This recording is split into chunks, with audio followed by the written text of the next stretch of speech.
Olá, pessoal, tudo bem? Bem-vindos a mais um GoBrax Academy. Hoje o convidado é especial, a mesa é de peso, né? Estou aqui com o Ronaldo, nosso diretor de After Sales dentro da Legal, GoBrax, Leandro. e eu vou deixar o Ronaldo fazer a apresentação do nosso convidado hoje. Bacana. Seja bem-vindo, Ronaldo. Obrigado, Leandro.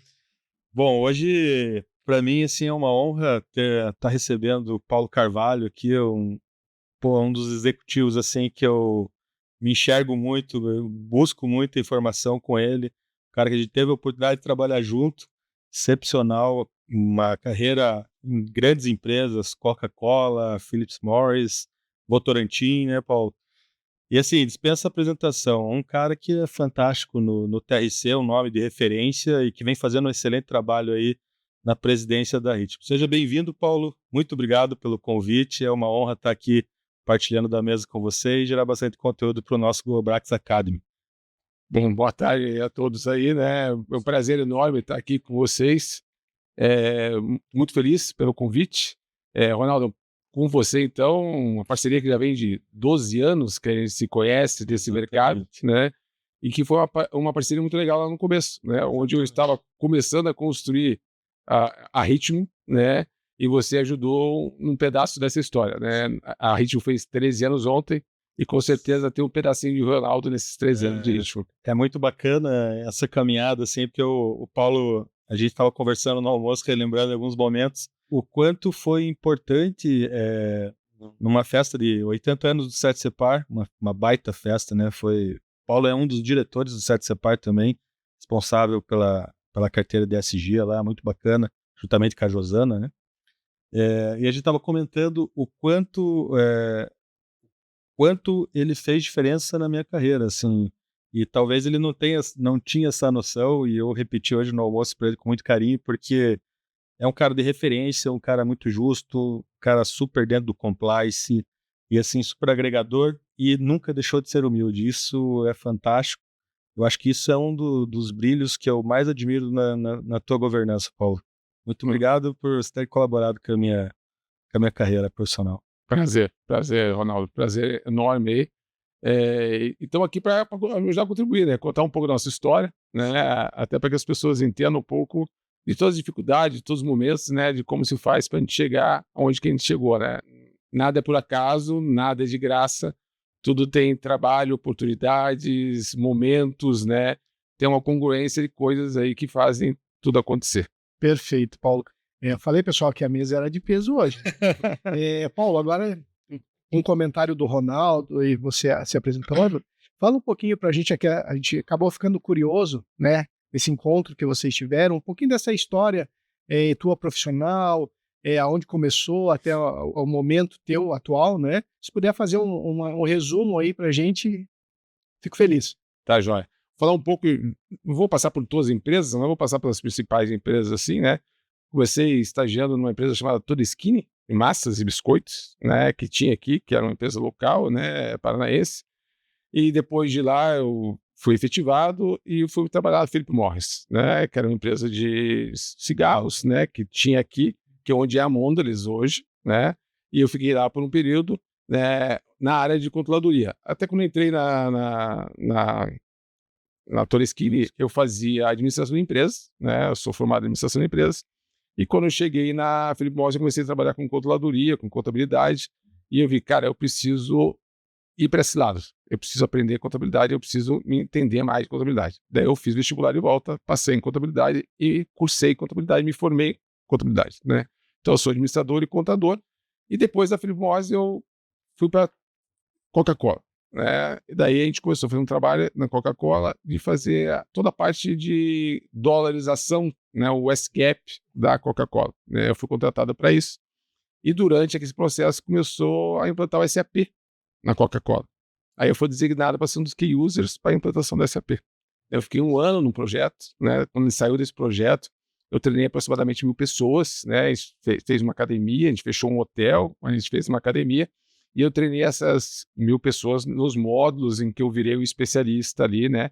Junto com outras pessoas que treinaram, cada um no seu módulo, na sua especialidade. e foram treinando as pessoas. Foi bacana, a gente ficou umas 2 semanas num hotel fechado, assim, Baita desafio de Paulo. foi super legal, aprendi muito. E a SAP chegando no Brasil. SAP chegando, e isso foi lá em 98, 99, nós vamos aí de 25 anos, 26 anos, né? E foi muito legal, porque aí eu comecei a me expor mais, comecei a fazer apresentação, comecei a aprender o lance da aula, né? Que é um teatro, mais ou menos, você decora e você vai replicando aquele negócio. E é muito bacana quando você pega o jeito da coisa. As primeiras, obviamente, sofri um pouco, né? Ninguém me deu alguma dica, você vai aprendendo na tentativa e erro, né? Mas foi a melhor coisa que podia acontecer. Foi uma escola muito legal. Saindo de lá, eu fui para a Accenture, uma das maiores consultorias do mundo, né? Trabalhar com outsourcing, né? Então, a gente trabalhava com terceirização de serviços. Também voltar nessa área financeira, administrativa financeira. Depois que eu implantei o SAP na Coca-Cola, voltando para a Coca-Cola, eu voltei para a área contábil. E ali eu fiquei chutando com a direita e com a esquerda. Eu fiquei com um pé em TI e um pé na contabilidade. Então, porque eu virei um especialista de configurações do SAP nos módulos em que eu configurei o SAP. Eles não contrataram ninguém em TI, eu fiquei sendo esse especialista, mas eu também era o cara de contabilidade, né? Então, eu respondi um pouco para a área de TI e um pouco para a área contábil. Aí, depois disso, eu fui para a Accenture, desenvolver essa parte de PPO aí, de outsourcing, e também trabalhar para ajudar em implantações de SAP, dar pitacos em alguns projetos dentro da Accenture, né? Depois disso, a gente foi para o Votorantim, né? Dentro desse processo da Accenture, o projeto da Votorantim foi criado pela Accenture de criar um centro de serviço compartilhado da Votorantim aqui em Curitiba. E acabei indo lá executar esse centro de serviço. Eles começaram a implantação estava ocorrendo e eles estavam com certos desafios. Me convidaram para trabalhar na equipe para ajudar a terminar a implantação, né? Foi um prazer enorme.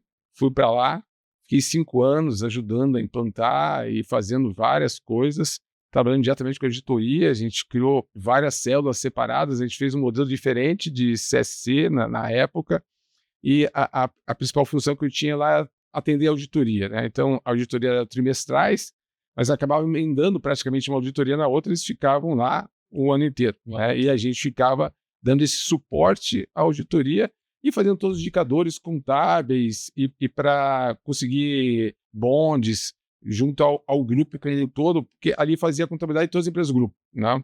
Então, era Cimentos, era uma central. Era Cimentos, era a Citrovita, que era a agroindustrial, era metais, então tudo era feito ali. A gente consolidava tudo e mandava para a holding em São Paulo. A gente era um braço da holding aqui em Curitiba.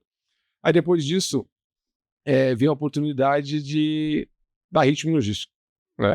E qual foi a grande sacada? Assim, para mim foi o desafio, né? Eu já estava 5 anos, as coisas na Votorantim ali já estavam bem encaminhadas, estabilizadas. A gente montou um esquema muito legal, muito robusto, assim, né? Que ele andava já estava andando sozinho, né?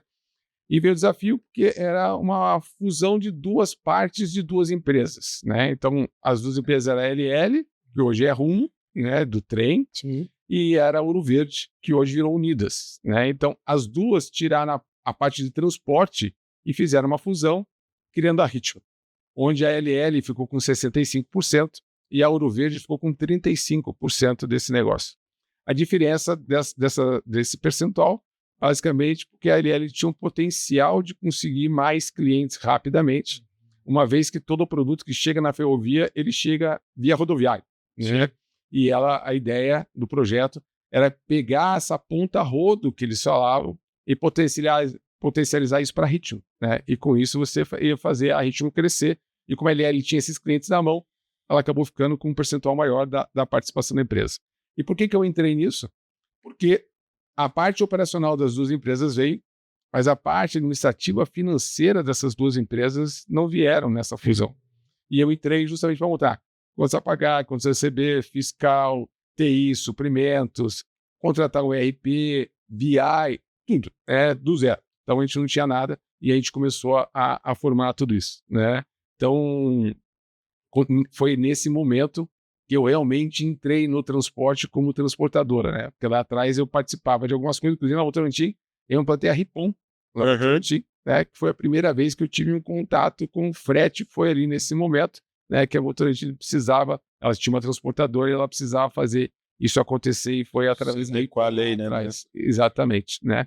Então, e daí eu entrei na Ritmo e nós começamos a formar, né? Então, fiquei na Ritmo durante 10 anos, praticamente 11 anos, como diretor financeiro, né? E agora, nos últimos 2 anos, aí eu estou na posição de CEO, né? Já numa outra visão, num outro momento completamente diferente daquele que eu vinha vivendo, né? Onde eu tinha que ter muita velocidade e agora eu tenho que ter um pouco mais de reflexão e não tanta velocidade, né? Muda um pouco o olhar das coisas. Né?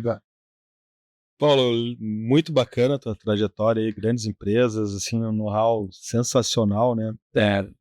Dentro da controladoria, né, que faz total diferença num ramo como o transporte rodoviário de cargas, onde as margens são apertadíssimas, né, os negócios são fechados muito próximo do break-even ali, então a condição de ter essa bagagem de controladoria, de sistema, de ser um técnico na área, eu acho que te credencia, abre muitas portas facilmente para você entender a governança de uma transportadora e trazer os benefícios dessa governança do negócio. Eu tive o prazer e a honra de trabalhar com o Paulo e estava brincando na hora do almoço, né?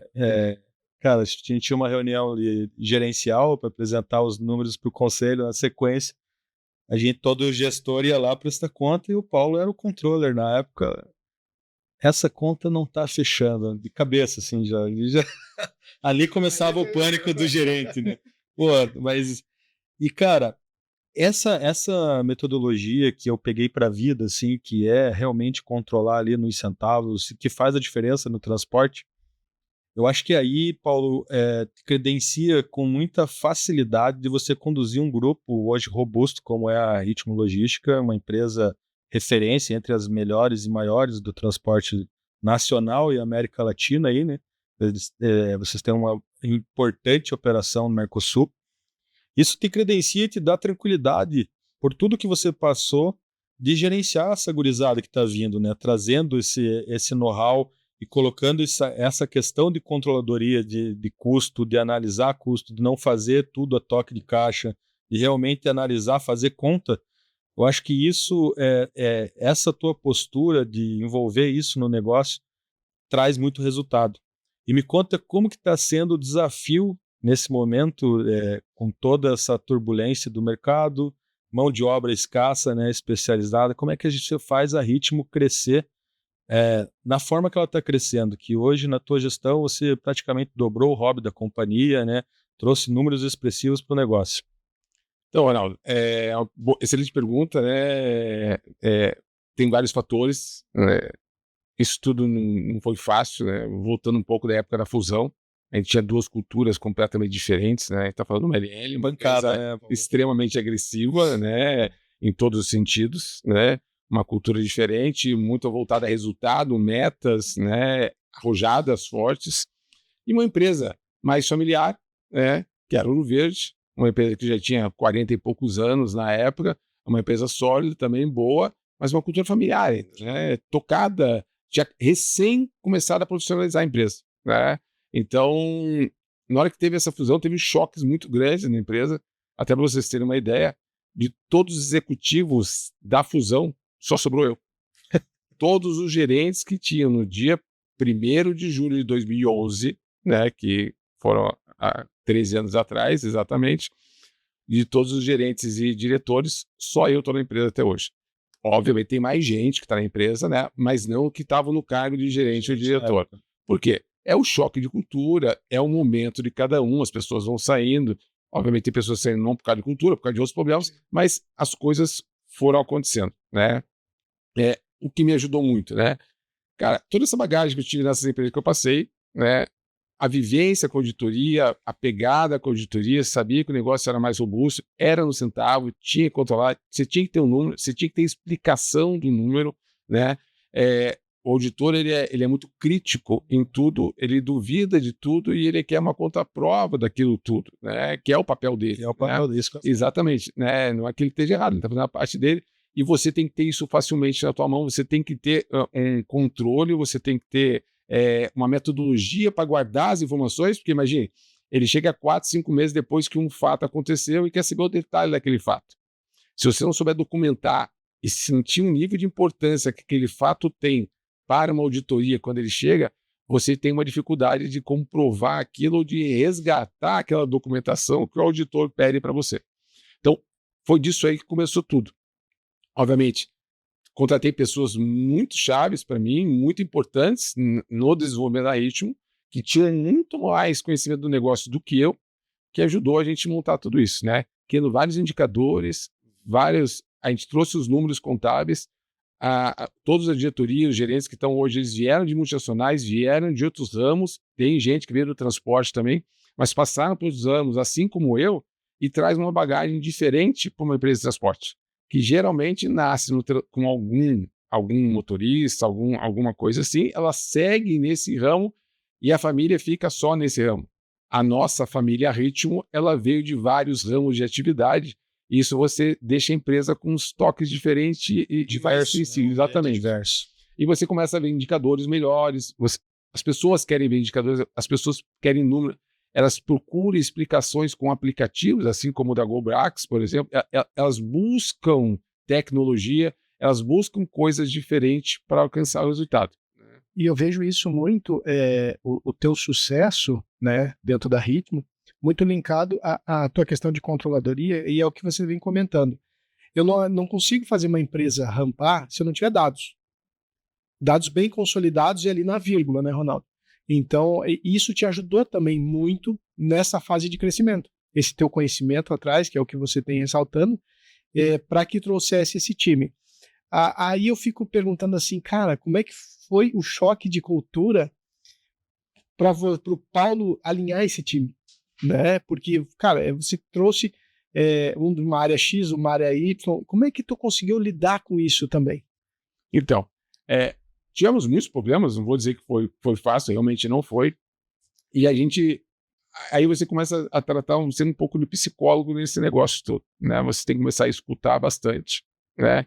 E refletir e tentar achar a melhor solução para tudo aquilo que está acontecendo, né? E conversar com as pessoas e tentar mostrar o caminho, né? Então você vira um paizão. O que eu falo para meus filhos, né? E não só meus filhos, para algumas pessoas que eu dou quando eu tenho a possibilidade de dar algum feedback, né? Que a minha diferença para a grande maioria das pessoas, né? Não é o estudo que eu tive, não. É o tempo de trabalho, a experiência, o conhecimento que eu adquiri em 30 e poucos anos de atividade, né? Noção, né? Exatamente. Isso não é faculdade que dá, não é colégio que dá, é o dia a dia. Então, quando minha filha fala alguma coisa, eu falei, eu já sei onde você quer chegar, você vai chegar nisso, nisso, nisso. Mas como é que você sabe? Eu já fui você, né? Eu já passei por isso, né? Então, os filhos nossos, eles não entendem isso ainda, porque eles são novos, eles vão entender, vão chegar no momento. E com os funcionários é a mesma coisa. Então, você tem que abrir um pouco tua mente e começar a antever as coisas e saber aonde aquilo vai acontecer. Qual que é o ponto de fricção, qual que é o ponto bom, né? E começar a valorizar esses pontos, né? Ou não valorizar, abafar eles, não deixar que uma coisa ruim aconteça, né? E essa que é o grande. Então, a gente foi trazendo as pessoas, fomos fazendo, até estava comentando com o Ronaldo hoje no almoço também, a gente começou a criar metas mais uniformes e mais iguais, né? Então, no começo, a empresa tinha metas muito diferentes. Então, hipoteticamente falando, um diretor tinha uma meta que era voltada para a esquerda, ou tinha uma meta que era voltada para a direita, né? E a empresa querendo ir para frente. Não vai. A empresa tinha muito conflito interno, né? Então, uma das coisas que a gente começou a fazer é deixar as metas iguais. Vamos buscar onde a convergência é para frente, para a empresa, não é para nenhum lado nem para o outro. O bem maior da empresa, ela tem que crescer para que a gente possa crescer. Ela tem que ir bem para que a gente possa ir bem, né? Então, a gente começou a convergir isso, e isso trazia as pessoas para o jogo. Entender o que é. A pessoa recebe uma primeira bonificação, ela fica feliz porque ela não entendia da metodologia, ela começa a ver que o negócio acontece, que as coisas fluem, né? E você vai trazendo as pessoas para o jogo, né? Mas é muita conversa, é criar um clima família, né? Você deixar o clima um pouco mais solto. Mais humano, né? Mais humano, tem que cobrar. Sim. Né? Como você faz com o filho. Sim. Cara, você é amigo do teu filho e tal, mas na hora que ele fala uma coisa errada, você tem que cobrar, tem que pegar. Né? Por limites. Então, exatamente. Então é a mesma coisa, né? A gente foi fazendo isso, né? E, cara, graças a Deus eu também tive a sorte de contratar pessoas muito boas, né? E isso ajudou muito nessa trajetória toda. E eu fico... desculpa, acho que você ia falar, não. Não, fica à vontade, Lilo. E eu fico pensando assim, o desafio que você teve também, olhando no início da tua carreira, você sempre foi um cara aparentemente bem analítico, um cara muito focado no analítico. Normalmente quem é analítico, você não tem muito aquele pessoal, né?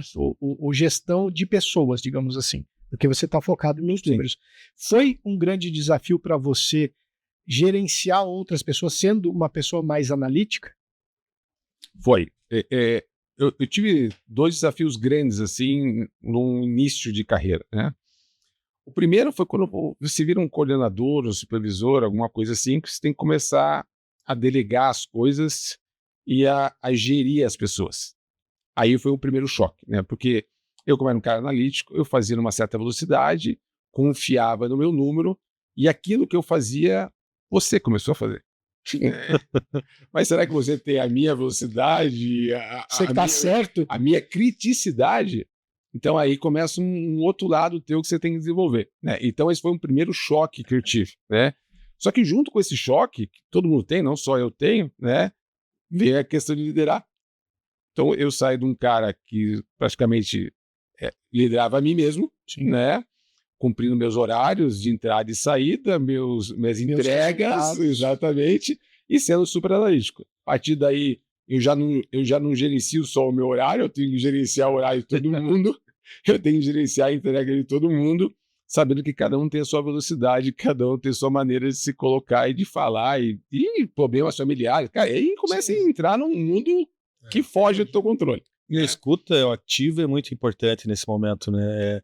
Eu acho que essa transição, quando você sai do operacional para você ser um líder, ela é um pouco traumática, né? Porque você fazia parte daquele movimento e agora você tem que se posicionar de uma outra forma. E isso é doloroso para o líder, né? Porque é um momento de solidão, né? Se você não tem um mentor e alguém te apoiando, direcionando. E lá atrás, né, na época lá atrás, você não tinha isso, né? Mentoria, consultoria, coach. Para você encontrar um cara que gostasse de você, que ia apostar em você, você teria que ter dado muita coisa em troca já para a pessoa aí, e realmente era meio talhado, né? Não era o que a gente tem hoje, né? Exato. E que no passado a gente olhava muito, era para hard skill. Exatamente. E não era soft. Hoje a gente olha mais para soft do que para hard. Coisa cultural também, né? A gente vê que as gerações estão mudando, as coisas estão mudando. Então, isso também está mudando, né? Que faz parte dessa nova cultura que está vindo aí, né? ESG e um monte de outras coisas que estão vindo para ficar, né? Não são coisas à toa, né? Então, a gente a gente foi construída. Você vai quebrando a cabeça, você vai aprendendo, você começa a ter uma escuta ativa muito maior, que nem o Ronaldo colocou, e você vai aprendendo com tudo isso, né? E você vai se desenvolvendo. Então, eu fui aprendendo devagar e sempre, né, com as dores das coisas, né? Conforme elas iam acontecendo. Trocando ideia com pessoas mais experientes, assim, ou até pares, né? Que às vezes tinham um perfil diferente com o meu, que o cara, ele tinha uma sacada que eu não tinha, e assim, a gente ia trocando ideia e conseguindo se desenvolver, né? Eu ajudando ele num lado e ele me ajudando de outro lado, né? E a gente foi indo, né? Então, mas eu continuei sendo um cara super analítico ainda, né? Porque daí entrei no transporte, continuei nesse lado analítico, olhando muita coisa, muito número, muito indicador, muita coisa, e muito rápido, né? Fechamento, não sei o que lá, em reunião, quero ver o número e tal. Aí os caras apresentam, cara, que número tá errado, aquilo lá tal. Já traumatizou o Ronaldo. Já. Foi uma grande virada de chave na minha carreira, porque de repente eu saí de uma empresa também familiar, né, que não tinha o ritmo da Ritmo, né, que era um ritmo muito acelerado, e a gente estava bem no meio da transição de LL com Ouro Verde, essa cultura toda que o Paulo falou, e de repente você cai numa mesa com mais 10 gerentes, 2 diretores, um presidente, e fala assim, ó, cara, todo dia 2 a gente faz a reunião gerencial e você tem que apresentar teus números. E aí você vai para lá e, assim, você tem que fazer, alguém vai te apoiar se você pedir ajuda. Se você não pedir ajuda, você chega lá e apresenta. E aí, né, o Paulo sentava tinha conhecimento total dos números e sabia onde aquilo ia chegar, né? Então não tinha espaço para você. Lembra, se falar, veja bem, vamos. Cara, pode sair da sala que não tem conversa. Ele queria só saber se tu sabia dos números, porque ele já sabia. Mas isso foi sensacional para mim, porque assim, foi uma virada de chave muito grande, que o número, né, o cuidado com o resultado, ele se constrói dia a dia, indicador a indicador, analisando no detalhe, justificando o que realmente saiu da curva. Tudo tem uma justificativa, mas ela é plausível ou ela é inventada, né? Ela é construída para você sair de uma pergunta. E isso o Paulo trouxe para aquela equipe de gestão assim, muito forte e realmente marcou, não traumatizou, mas marcou positivamente porque eu usei muito isso na minha carreira, né? Construí uma carreira voltada sempre a analisar números, a buscar números, e isso me ajudou muito. E hoje eu fico muito feliz de ter o Paulo aqui e poder falar isso para ele em público e dizer para a galera que foi uma baita escola. Mas, Paulo, a gente falou muito aí do teu lado de controller, né? Teu lado de gestão, como você iniciou a liderança. E a transportadora tem várias áreas, né? Uma transportadora do tamanho da Ritmo, ela requer muito conhecimento e está muito próximo do que está acontecendo no momento, né? Porque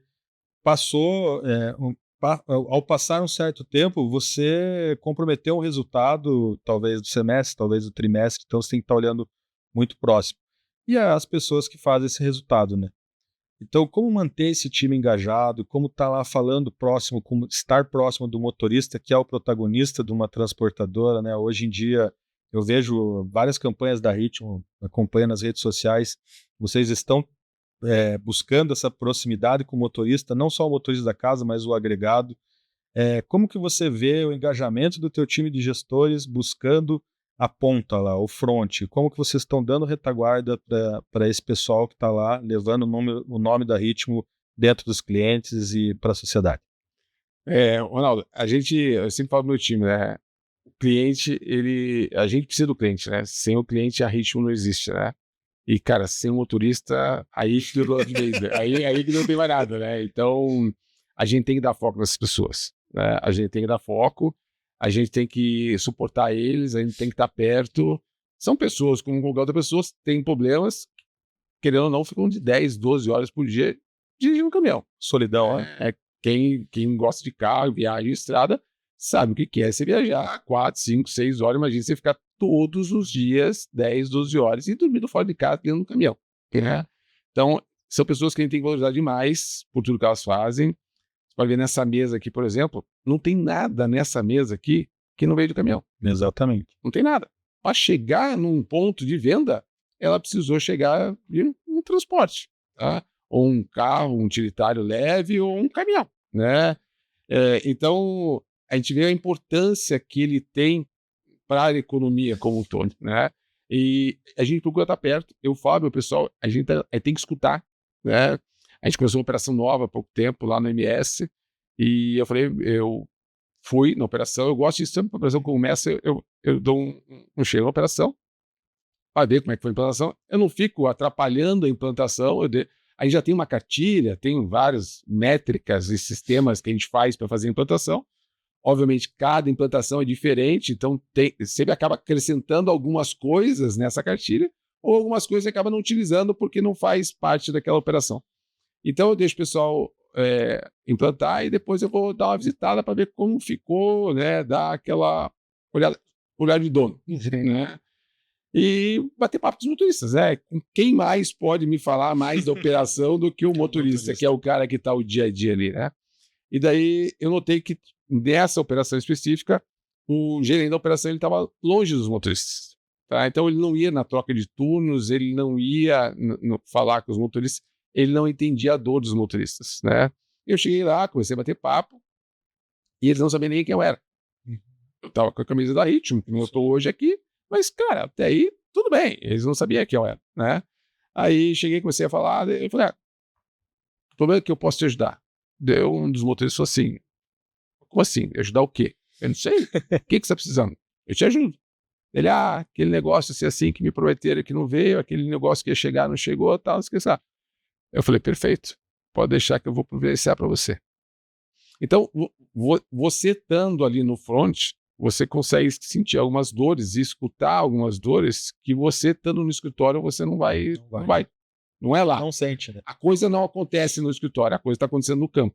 Tá? Exato. O que acontece no campo é refletido no escritório. Né? Então, a gente compila os números da operação. Né? Mas tudo acontece na operação. É a operação que faz a coisa acontecer.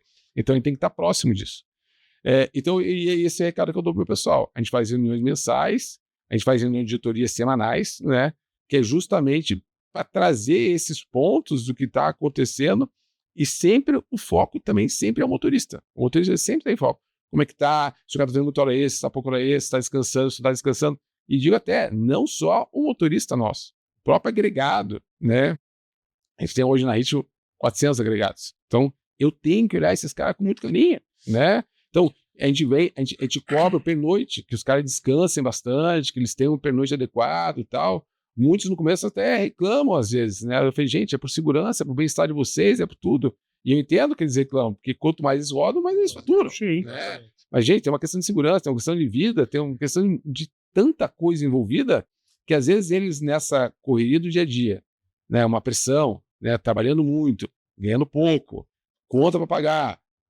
Quem já não passou por isso em algum momento da vida, né? Então, a gente tem que estar perto, a gente tem que seguir psicólogo uma vez e auxiliar eles, até fazer conta mesmo do que tem que fazer, né? E até eu vejo... Perdão, Renato. Não, eu só ia complementar a fala do Paulo, porque assim, o motorista, né, na solidão do motorista e quando o motorista não é assistido da forma como o Paulo falou, a consequência vem, né? Então você não consegue rampar uma operação se você não tiver voltado para o motorista lá olhar. Você até toca por algum período, mas tudo que você vai ter que você ganhou vai ter um efeito bumerangue, porque vem o acidente, né, vem fatalidades dentro da operação que custam caro. E esse olhar que vocês estão tendo para o motorista, eu acho que é fantástico. Trazer tecnologia para o motorista. Esse passo que vocês estão dando, muito tecnológico dentro da Ritmo, em trazer esse conforto do motorista entender como ele pode melhorar, né, no campo da dirigibilidade, no comportamento, né, na segurança na estrada, eu acho que é primordial e não tem volta hoje, né? As transportadoras que não se voltarem para a tecnologia e terem recursos de você estar olhando a operação hoje e não passar no crédito mais, né? Porque a gente passava no crédito e olhava no final do mês a fatura. Hoje é no débito, né? Você tem que estar no débito e estar gerenciar no micro, no online, para conseguir chegar num resultado tanto financeiro, um capitalismo não selvagem, né? Capitalismo saudável, me perdoem, mas também pela qualidade de vida dessas pessoas que estão envolvidas numa operação desse tamanho. E até falo porque, assim, querendo ou não, é um mercado onde a mão de obra é muito escassa. E se tu não faz com que esse parceiro, o motorista, evolua, você acaba perdendo ele para a empresa concorrente por 100, 200 reais. Né? Às vezes tu perde um motorista bom para a tua operação, um cara que está produzindo, mas você só vai identificar isso quando você tem essa proximidade. Sim. Porque imagina quanto tempo o cara tava lá reclamando, não tinha ninguém para ouvir ele. Aí ele chega a um ponto e diz, cara, para mim chega, obrigado, e você nem sabe nem soube do que o motivo que aconteceu o desligamento, que assim mudou a empresa. Está desconexo, né, com a frente da operação, né? E acho que isso é um belo exemplo que você dá de ir lá na ponta, conversar, perceber, né? Esse olhar de dono é sensacional e faz a diferença, Paulo. Com certeza faz a diferença. É um dos nossos valores, né? A gente tem 7 valores que a gente prima na empresa, esse é um deles, e eu diria que é um dos mais importantes, né? Cliente é um dos valores também que a gente coloca lá, que a gente acha que é um outro ponto importante, mas esse ele vai te trazer aquele senso de pai, de cara que quer agregar, que você quer manter o motorista. Como você falou, os motoristas estão trocando muito rápido, eles por causa de 100 reais, 50 reais, por causa de uma hora extra, por causa de coisas pequenas que a gente possa achar pequenas, mas você pega 100 reais, dá 5%, 10% do salário do cara. É muita coisa, não é pouca coisa, percentualmente falando, né? Uhum. Então a gente tem que levar isso em consideração e cuidar, né? Nós temos que cuidar deles, porque realmente está mudando, né? A gente sempre buscou muita tecnologia, né? Vou voltar um pouco na Coca-Cola, quando eu estava fazendo o SAP, aí tinha uma diretora que era sensacional, que era a minha diretora financeira, e ela falou assim, ó, vocês têm que fazer um sistema à prova de burro, né? Mas não é burro no sentido da pessoa ser burra, da pessoa não conseguir errar, né? Então, sem querer errar, Colocar travas você que botar ela não trava permite. exatamente, e ir fazendo com que o sistema direcione ela para onde você quer, né? Onde ela não precisa pensar muito e escolher opções. Porque toda vez que você abre um leque de opções para escolher, você pode fazer um erro, Uhum. né? E, cara, aquilo eu guardei pra minha vida. Cara, nós temos que fazer uma coisa que ela seja mais automática. Pokayokos, né, que os japoneses falam. Evita-se o erro na... E eu fui seguindo isso. Então, mas eu fui seguindo isso, no primeiro momento, na minha área, né? Então, eu quero integração automática com a Ripon. Eu quero integração automática da Folha. Eu quero integração automática com o BI. Eu quero que o meu BI seja online. Eu quero... Então, a gente foi buscando essas coisas para depois ir chegando na parte... Meu, por quê? Nós vamos voltar um pouco aqui, há 13 anos atrás, os caminhões não tinham a quantidade de informação e tecnologia que tem hoje. Estava começando a rede CAN, né? Exatamente. Então, hoje não. Hoje você já consegue puxar ou pelo próprio aplicativo que os caminhões têm hoje, ou por um aplicativo que nem o GoBrax, ou por outras tecnologias, várias informações que são úteis, né? E para várias coisas. Então, você, monitoramento via satélite, então já está muito mais fácil, né? Tem que saber usar, explorar essa informação. Porque hoje, né, o gestor ele não tem que manusear dados, né? Ele tem que receber esses dados e tomar decisões corretas e assertivas no momento certo, né? Então, assim, as decisões hoje são just in time, né? Não é mais a operação só. Você tem que tomar decisões corretas. E para isso você tem que ter números de qualidade, né? Dados de qualidade.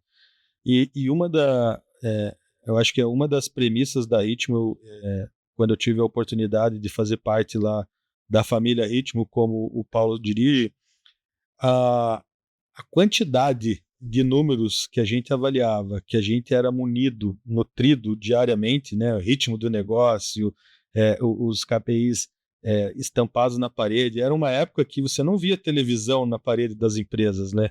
E, pô, eu fui recepcionado na Ritmo, acho que tinha umas 15 televisões já com vários indicadores. Falei, cara, eu ficava assim, né, abismado. E o quanto isso foi evoluindo, e hoje, né, você não põe mais a mão no dado, você não manipula o dado, você quer o dado já lá no BI online ou tomar no seu decisão software para você tomar decisão. E isso está fazendo a diferença em empresas como a Ritmo e outras empresas de vanguarda que tomam as decisões corretas e conseguem tirar o melhor da operação, do seu cliente, dando qualidade e conforto para o motorista, e assim vai se crescendo, né? Então não é à toa que foi dobrado aí o resultado da Ritmo. Acho que, pô, parabéns, Paulo, é um excelente case aí, eu acho fantástico.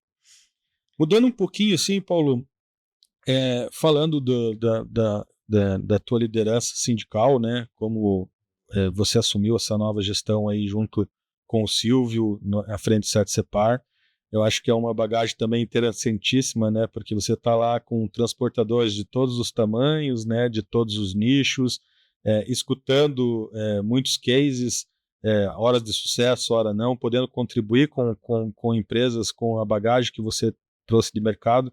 Como que você se realiza voltando todo esse conhecimento para a sociedade a favor do TRC, né? Tudo que você já construiu como executivo, poder colaborar com o Sindicato do Transporte Rodoviário de Cargas do Paraná. Eu vou responder isso em duas frentes até, tá? Cara, vamos lá, né? Eu vou voltar um pouquinho ao meu passado, assim. Meu pai, ele foi gerente em multinacionais, né? Então, ele teve uma carreira que eu acreditava que eu queria uma carreira de sucesso.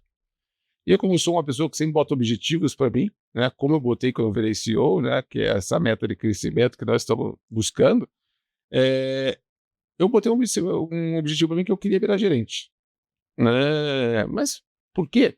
Cara, meu pai é gerente. Eu falei assim, cara, eu quero ser igual ao meu pai. Nunca pensei em ser mais do que gerente. Eu não estou falando nem financeiramente, eu estou falando de cargo, simplesmente de cargo, né? E, cara, cheguei a gerente e passei gerente E cheguei a CEO. Eu pensei, né, quando fui convidado a ser CEO, eu pensei, cara, mas por que eu estou sendo convidado a ser CEO? Tem alguma coisa a mais? Cara, ninguém nasce em bilhões de pessoas e vai ser CEO de uma empresa se ele tem que fazer alguma coisa diferente, gente. Tem que ser fora da Eu curva. não posso ter vindo aqui para fazer o que todo mundo faz. Eu tenho que buscar coisas diferentes. Eu tenho que ajudar as pessoas. Eu tenho que fazer coisas diferentes. Eu falei, cara, eu tenho que começar a me mexer. Daí eu entrei no CSPAI. Tá? Fui convidado, obviamente, né? Conversei com o acionista, ele me liberou, eu entrei no CSPAI. Por quê? Para tentar contribuir de alguma maneira com o todo e entender a dor dos outros, não só a minha, e não com um olhar de uma transportadora um pouco maior, que não sente as dores da menor e não está entendendo o que está acontecendo com o menor. Né? Eu tenho que entender o todo. Né? E, paralelo a isso, a gente começou a fazer algumas obras mais assistenciais. Né? Então, a gente começou a olhar, cara, o que eu posso ajudar a sociedade também. Né? Cara, a minha posição, eu posso ser exemplo e posso ajudar alguma campanha, alguma coisa nova que esteja surgindo para que a gente possa desenvolver pessoas, né, e fazer com que as pessoas se desenvolvam, né? Então a gente começou a procurar projetos que se alinhavam com a nossa linha de pensar para a gente pudesse trazer isso para dentro da Ritmo e fazer a sociedade melhorar como um todo, né? Que eu acho que esse é um papel essencial dos CEOs hoje, né? Ele tem que olhar a empresa, ele tem que cuidar da empresa, mas ele tem que fazer a empresa cuidar do todo, né? E daí veio a proposta da Josana Ná, que eu conheci ela no CSPAR, e me convidar para participar junto com ela da pasta ESG, né? Eu estava com a pasta internacional e eu estou auxiliando ela na pasta ESG, que para mim foi super legal. Então, você consegue contribuir com várias ações para a sociedade. Então, o CSPAR está sendo uma escola, eu estou aprendendo muito. Obviamente as pessoas que estão lá já estão lá há mais tempo, já se conhecem há mais tempo, então eu conheço pouquíssima gente, lá conhecia, né, quando entrei, já estou 1 ano e pouco lá, então você vai, né, tentando entender aonde você está chegando, né, como é que você vai se portar, como é que você vai falar, como é que as pessoas vão te ouvir. Às vezes as pessoas estão esperando que eu vou chegar lá e vou trazer muitas ideias, muitas coisas, mas eu também tenho que entender, eles têm que entender também que eu tenho que entender o que eles estão precisando para mim que eu consiga me posicionar de uma maneira assertiva, né? Então, eu estou naquele lado da escuta. Eu não posso chegar já na fala se eu não escutei ainda direito. Batendo bumbo, né? Exatamente. Então, agora que eu já conheço um pouco mais, tal, você começa a participar mais das reuniões, começa a falar mais, entender, dar algumas opiniões nos grupos, tal, porque você já começa a entender um pouco mais de cada um e tal, e aonde que a gente ia chegar, aonde que a gente vai, qual que é o objetivo, né? Mas está sendo uma escola muito legal, um aprendizado fantástico. Acho que tem muito a evoluir ainda. Bacana. Acho que o Silvio está fazendo uma campanha bem bacana, né? E nós também, nesse movimento nosso, a diretoria está mais unida também. Eu vejo que as coisas estão andando de uma melhor maneira, sabe? E todo mundo buscando o social. Eu vejo nas reuniões todo mundo preocupado com estrada, com motorista, com acidente, com consumo de diesel, com poluição, com uma série de coisas em comum que vai de encontro com a sociedade, sabe? E Paulo, aproveitando esse meio do sindicato, né? Como que tu vê o cenário atual hoje do transporte, né? Então, aí você tem a visão de uma empresa grande como a Ritmo e dos demais. Qual que é a avaliação que você faz hoje do mercado de transporte no Brasil? Então, eu vejo assim, ainda tem muita informalidade no mercado de transporte do Brasil, né? Por incrível que pareça, né? Por incrível as leis a gente tem que cumprir e um monte de gente não cumpre nenhum. Tem gente que continua na moita. Exatamente. A gente comenta disso também no CSPAR, porque a gente sabe que tem concorrências desleais daí, né? Eu sei que é difícil, mas o ideal seria que toda empresa fosse auditada, você ter parâmetros para comparar as empresas, que todas tivessem uma governança formal e tal, mas sabe que isso é muito difícil, né? Até pegando o próprio a Ritmo, né? Se pegar o nosso acionista, ele começou como caminhoneiro, ele começou transportando para o pai dele, foi indo, montou e cresceu, né? E essa é a vida quase de todos que estão no transporte, né? Dificilmente ela sai um pouco disso, né? Então a gente tem que entender que as pessoas também têm limitações. Naquela época lá atrás, quando o acionista ele montou a Ouro Verde, na época, eram 2 sócios, né? Aí o nosso acionista ele quis crescer e o outro sócio ficou com medo. Daí se separaram. O outro sócio, ele fechou a empresa, ele tinha 7 ou 8 caminhões, né? E a gente... Ele arriscou e... Um arriscou e o outro não arriscou. E ele ficou naquele mesmo mundo, ele ficou ali, né? Então, a gente tem que entender também que vão ter empresas de diversos tamanhos, né? Assim como tem funcionário que quer virar diretor, gerente, necessário, né, tem que ter isso, é salutar, né? Se todo mundo quisesse ser grande, não tem espaço para todo mundo. Se todo mundo quiser presidente, não dá... Então, cada um... Tem gente que não quer lidar com pessoas, tem dificuldade, e daí ele prefere dar um passo atrás na carreira e ser um especialista, alguma coisa assim, que eu acho super válido, né? Sim. Cada um tem que achar o teu espaço. Então, mas voltando para a questão do transporte, que foi a tua pergunta, eu vejo que tem muita informalidade ainda, a gente está tentando fazer que esse negócio fique mais formal, a gente tem várias leis, até o governo, mas é por uma questão até de arrecadação e tudo mais, o que eu acho válido para formalizar a categoria e deixar todo mundo na mesma base, né? Então, acho que com o passar do tempo agora esse negócio vai se profissionalizar cada vez mais, né? Só que o grande problema que todo mundo está tendo hoje é motorista, né? A gente já comentou aqui em algum momento que existe uma falta de motorista no mercado, né? E uma falta de capacitação de motorista. Às vezes você acha motorista, mas ele não tem o skill necessário para aquela operação. E ele não acompanhou também o crescimento tecnológico dos veículos. Então, esse hoje eu vejo como o principal gap que a gente tem é esse. Porque eu sempre brinco com meus clientes e dizem assim, cara, não adianta pegar o Ronaldo, meu melhor motorista, faz uma média fantástica e tal, ele conduz lá um veículo X 2016. Eu vou comprar um 2024 da marca Y para ele. Ele não vai ter o mesmo rendimento. Não é por causa do Ronaldo, é por não ter o conhecimento da tecnologia. E aí esse motorista que era bom, eu vou acabar perdendo porque eu não instruí ele. Então eu acho que isso é um gap que a gente tem hoje no mercado, justamente isso, a gente cobra, mas às vezes ele sabe conduzir o veículo, mas como? Sim. Né? Então eu acho que isso é uma coisa que a gente tem que... Hoje o mercado de transporte, esse grande gap, né, que é o motorista, que é o desafio, acho que de todas as transportadoras e do próprio motorista, né, porque assim, os caras estão se invadindo do mercado e conseguir empregos que ganham um pouco mais ou igual, que não precisa viajar, né?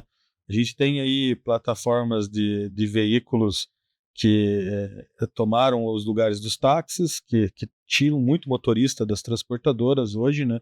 Então os aplicativos aí eles estão foi um baque para as transportadoras como um todo. E de novo a gente está falando de tecnologia, né? Tecnologia e pessoas.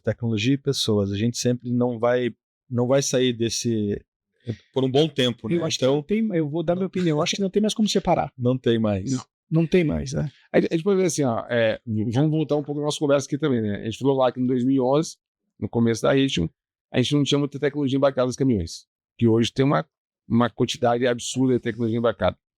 Naquela época, alguns carros já tinham muita tecnologia embarcada, mas caminhão não tinha, mas carro já tinha. Então existia um gap muito grande entre caminhão, veículo pesado e veículo leve, né? Hoje não existe mais gap. Praticamente tudo que você tem num carro, você tem num caminhão. Se é que o caminhão até não tem mais tecnologia do que o carro hoje em dia. Aí você vê que mudou demais. Só que em um espaço de tempo muito pequeno. Né?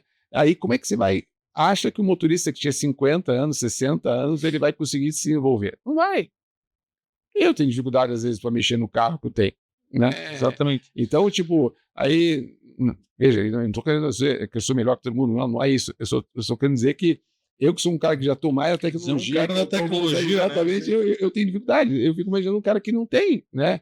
Como eu vejo minha sogra, meu sogro tentar mexer em celular e tal, que tem uma certa dificuldade, o que é normal. Como minhas filhas já mexem muito mais fácil no celular do que eu, o que é natural, né? E aí, eu acho que assim, cara, uma pergunta bem bacana na questão, tanto como um dos executivos de referência do transporte brasileiro de cargas, como um diretor do SETSEPAR, o que a gente vem fazendo para fomentar o desenvolvimento desses motoristas, né, a qualificação dessa mão de obra, Porque assim, as máquinas estão... Aí a gente já tem caminhões autônomos rodando aí dentro de usinas, né, e tudo mais, e isso está cada dia mais próximo. Talvez não seja um próximo daqui 10 anos, daqui 20 anos, mas é uma realidade que vai acontecer. E a gente está com esse gap de mão de obra e a economia puxando, precisando de motoristas, transportadoras aí sofrendo. E o que os sindicatos, né, a NTC, os órgãos que podem auxiliar nesse momento no desenvolvimento dos motoristas estão fazendo? O que a gente pode trazer para esse mercado para acelerar esse desenvolvimento?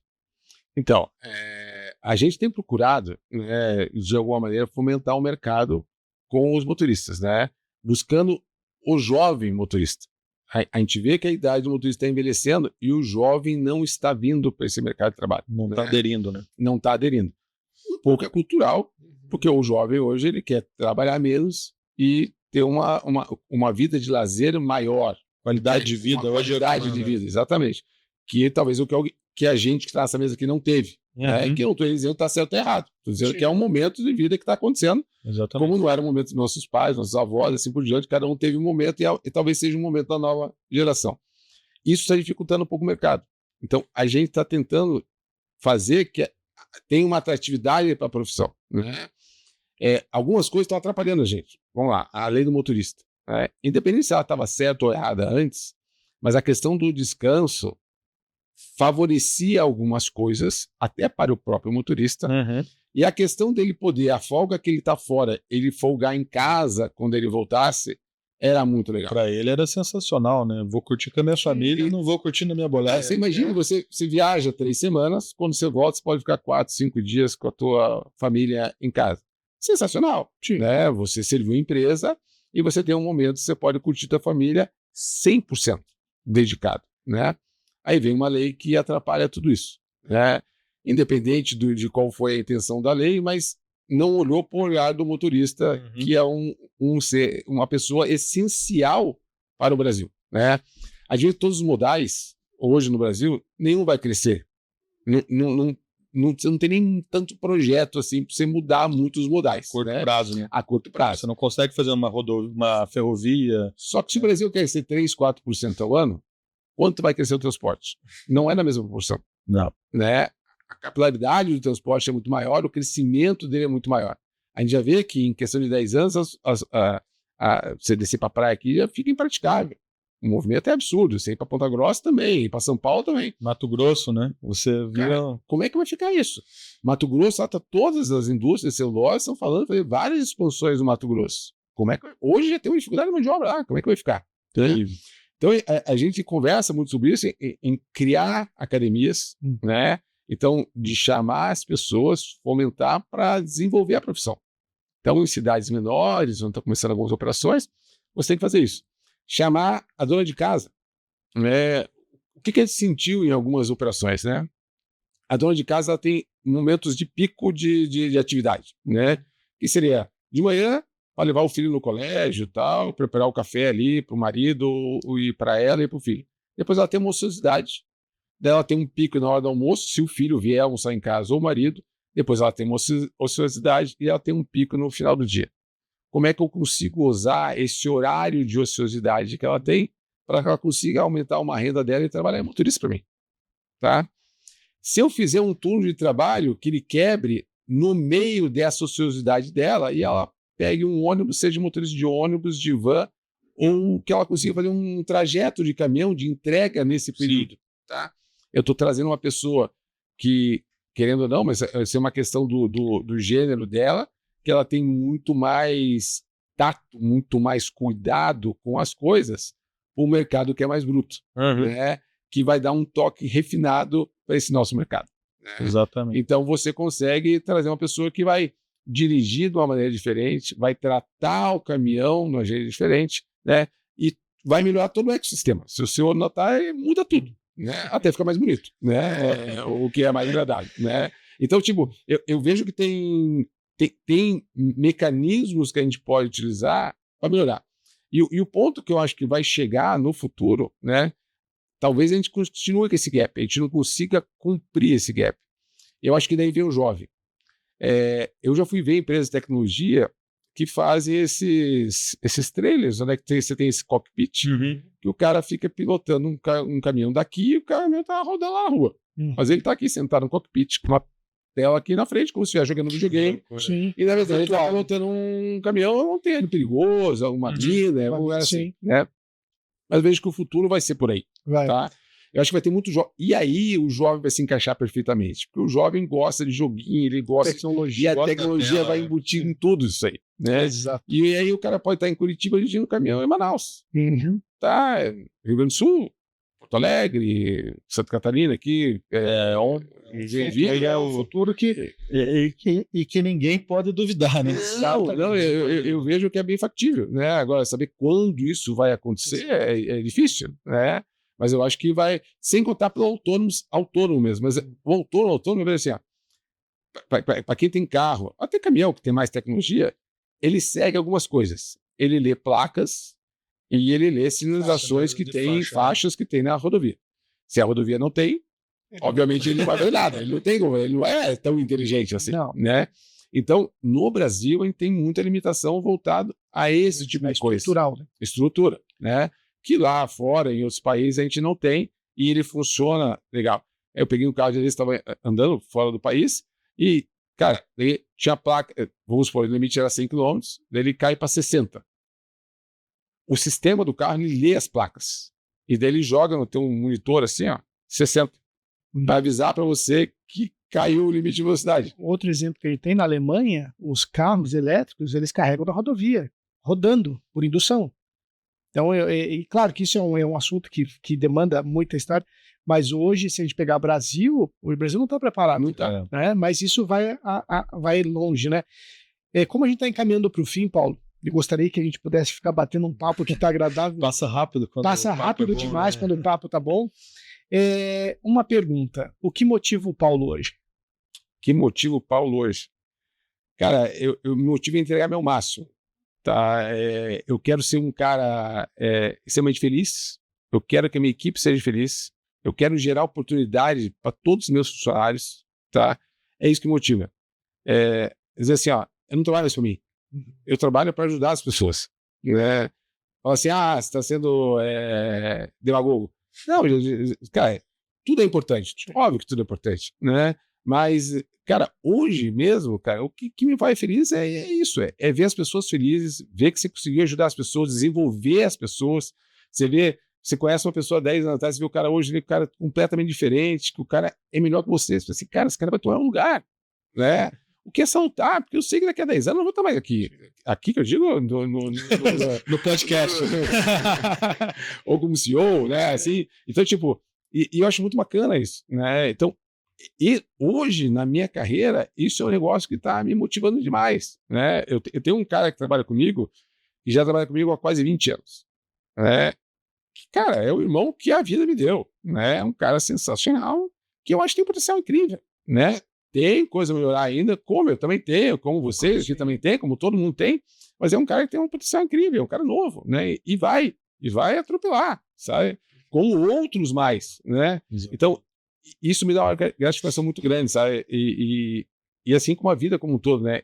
Em toda empresa que eu passei, ficaram muitas amizades, assim, né? E isso é legal, né? As pessoas falam, pô, você viu como o Ronaldo falou aqui no começo. Cara, não tem gratificação melhor do que essa, né? Do que um funcionário elogiar vocês. Semana passada, a gente comprou uma rede de postos combustíveis no ano passado, e eu estava num desses postos para um caminhão nosso. Daí eu fui lá bater um papo com o motorista. Daí fui lá, falei com o cara e tal, e ele não sabia quem eu era. Aí, conversando e tal, daí ele ficou desconfiado, né? Natural, né? Chega alguém do teu lado e começa a conversar e tal, não sei o quê. Perguntar, né? Aí eu perguntei, sabe quem eu sou? Ele falou assim, não. Meu nome é Paulo Carvalho. Ele se assustou, olhou pra mim assim, nossa, me falaram que você era acessível, eu imaginei que era assim, sabe? Então, tipo, mas imaginou o quê? O que falaram? O que imaginou, sabe? E é o que eu falo para as pessoas, né? Eu sou uma pessoa igual a todo mundo, Sim. né? Eu tenho meus problemas familiares, eu tenho que ir no médico, tenho que ir no dentista, eu tenho que estudar, eu tenho que me informar, eu tenho, cara, o que é normal, natural, né?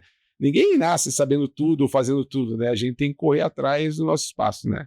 Então, mas respondendo mais uma vez a pergunta, desenvolver pessoas, ver o crescimento dessas pessoas, ajudar a sociedade hoje é o que, cara, que está mais me movendo. É o que me deixa feliz, me emociona e eu fico bem grato, assim, que a vida está me dando essa oportunidade. Perfeito. E é legal de ver, né? Como eu falei, o Paulo tem uma humildade fantástica e ver quanto você está surfando essa onda de felicidade, né, profissional, porque ajudando pessoas, se envolvendo no sindicato, trazendo as campanhas, né? A gente vê várias campanhas da Ritmo para a sociedade, né? Trazendo o menor aprendiz para dentro da empresa, né? Uns programas muito bacanas. E a gente vê que você está surfando essa onda, mas assim, não é porque você deve, é porque você está gostando disso, está entregando valor, fazendo-se valer dessa posição que eu acho que é fantástica, né? Chegar ao nível de CEO, poder desfrutar de poder contribuir com a sociedade, com tudo que você já aprendeu, eu acho que é um momento de vida muito importante, né? Muito legal. E a gente vê, novamente, dá os parabéns, vê que você realmente vive isso, né? Porque o CEO, geralmente, né, em algumas empresas, você vê que o CEO está pesado, né? Ele está carregado com muita bagagem, muita responsabilidade. E o Paulo, a gente vê que eu encontro o Paulo em vários eventos, né? Há um bom tempo a gente se relaciona aí, 12 anos a gente se conhece. Eu vejo que cada vez você está mais leve, Paulo. Parabéns, cara. Eu acho que isso está encontrando um equilíbrio aí da vida entre profissional e pessoal muito grande, cara. Cara, obrigado. Eu acho que esse é o meu objetivo, realmente, é tentar chegar nesse equilíbrio, né? Deixar de ser aquele cara mais analítico, que se fica mais ranzinza, se fica mais ali, né, no dia a dia, e tentar ser um cara mais normal, vamos dizer assim, né? Então, uma coisa que facilita um pouco, eu acho, né, no meu caso, eu construí esse filho faz 13 anos, né? Faz 13 anos que eu tô criando. Cara, desde o primeiro segundo eu tô dando essa empresa. Né? Então, pô, isso é legal. Eu sei tudo, né? Sim. Então, o cara muda uma coisa, não, isso aqui nunca teve. Eu falei, não, cara, isso aqui teve. Foi assim, assim, tal ano. Quem fez foi aquela pessoa, assim. Eu sei tudo. Eu tô lá há 13 anos, né? Isso é uma coisa legal, porque dificilmente as empresas ficam com essa história, né? Eu ainda tenho essa história, né? E não só eu, tenho outras pessoas que também têm na empresa. Mas isso traz um DNA, né? Você vem carregando esse DNA e me deixa mais tranquilo, porque com isso eu consigo ficar mais solto, porque eu sei aonde estão os principais gargalos hoje, né? Então, eu consigo focar em outras coisas também. Legal. Paulo, muito obrigado. Obrigado a vocês. Prazer. Ronaldo, enorme. muito obrigado. Obrigado, Leandro. Acho que foi muito legal mesmo. Passou muito rápido, né, Paulo? Nossa, obrigado. Sensacional, Leandro, Ronaldo. Não tenho palavras para descrever a oportunidade aqui, tá? Legal. Mas fico muito feliz, né? Posso falar uma consideração final aqui, né? Cara, estou muito feliz também. A gente assinou um contrato com a GoBrax agora, no final do mês, aí, semana passada. A gente testou a ferramenta, achei uma ferramenta fantástica, acho que vai de encontro a tudo que a gente está precisando também, que vai de encontro a ESG, que vai de encontro a performance, que vai de encontro a resultado, a economia, desenvolvimento de motorista, trabalhar um motorista para que ele seja um cara diferente no mercado, que essa ferramenta vai ajudar esse cara a ter um diferencial no mercado. E, cara, eu acho que vem tudo de encontro àquilo que nós falamos aqui também e é o que eu estou querendo para a empresa, né? Legal. Então, show de bola, acho que é no momento certo. Obrigado pela oportunidade, Ronaldo. Obrigado a vocês pela confiança, Paulo. Sejam bem-vindos à GoBrax, né? E assim, é tudo isso que você falou, mas acima de tudo, uma empresa com muito respeito, muito valores, que vem de encontro com os valores da Ritmo. E eu acho que não tem como uma parceria dessa não dar certo. Então, a gente está muito contente de ter vocês na carteira, de poder fazer essa experiência junto com vocês e trazer os resultados não só para Ritmo, né, que é o nosso primeiro negócio, mas a sociedade como um todo, né, o desenvolvimento do motorista, menos emissão de gás carbono e não esquecer da nosso grande mantra, né, nossa macro meta, que é economizar 1 bilhão de diesel até 2030. Então, muito obrigado, Paulo. Foi um prazerzaço ter você aqui com a gente. Leandro, obrigado.